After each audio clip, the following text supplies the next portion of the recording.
ठाकरेंनी पक्ष सोडला, बाळासाहेबांची पण इच्छा नव्हती की त्यांना बाहेर काढण्याची. उद्धव ठाकरेंचं अनेक वर्षापासून स्वप्न होतं की ते मुख्यमंत्री बनावं. आता एकनाथ शिंदे हे ज्यांच्या नादाला लागलेले आहेत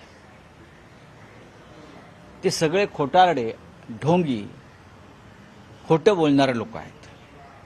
ते आता त्यांच्या कळपात शिरले.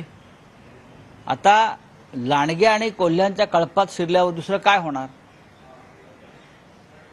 खोटंच बोलणार. एकनाथ शिंदे हे खोटं बोलत आहेत. राज ठाकरे यांनी पक्ष सोडला तेव्हा एकनाथ शिंदे हे उद्धव ठाकरेंबरोबरच होते, आमच्याबरोबरच होते. आणि ठाण्याच्या पलीकडे त्यांचं काय तेव्हा मजल नव्हती. तो पण त्यांचा एखादा महापालिकेचा वॉर्ड असेल.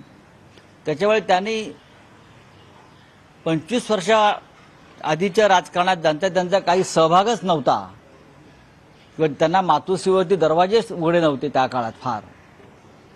तर त्याच्यावर त्यांनी बोलणं योग्य नाही. त्यांना काय घडलंय माहीत नाही. आम्ही तिथे साक्षीदार होतो. आम्ही तिकडे साक्षीदार होतो. आम्ही तेव्हा मैदानात होतो. ठाण्यामध्ये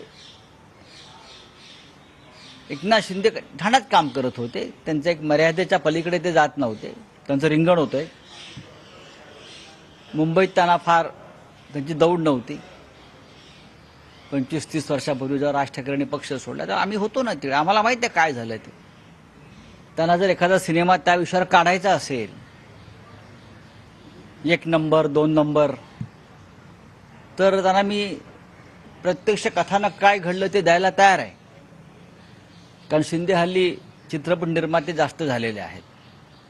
त्याच्यावेळी मी मागे म्हणालो की नमक हराम 2 सिनेमा मी काढणार आहे आणि त्याच्यामागे या सगळ्या ज्या पडद्यामागच्या पटकथा आहेत त्या सगळ्या पटकथा, screen play, behind the curtain, पडद्यामागच्या सगळ्या पटकथा त्यात येतील नमक हराम 2 मध्ये.